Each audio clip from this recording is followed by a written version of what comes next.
Iimbitahan ng Kamara sina former President Duterte at Senator Bato de la Rosa sa imbestigasyon ito sa Duterte drug war.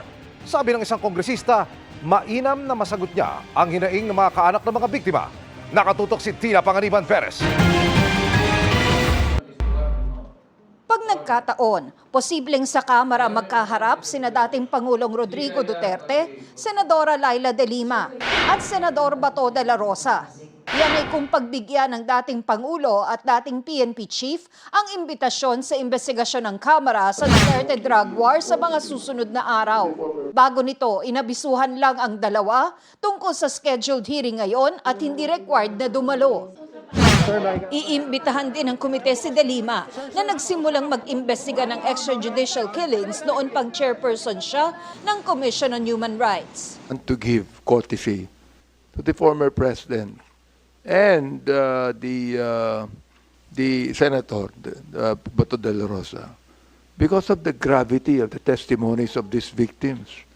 The former president would look into his own heart and realize what he has done in the past 6 years.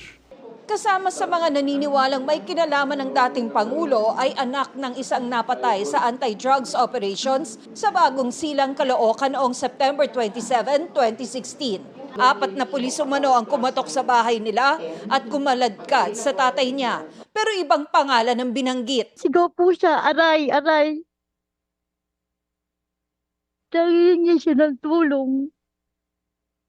Wala po kaming magawang mga anak niya. Balot po kami ng takot.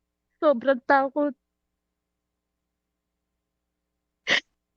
Pagkaran po nun. Nakarinig na po kami ng maraming putok. Pagkakaalam ko po, nagkamali sila ng bahay na pinasok kasi may pangalan silang hinahanap. Nadamay naman sa anti-drugs operation sa parehong barangay ang 15 anyos na anak ni Emily Soriano.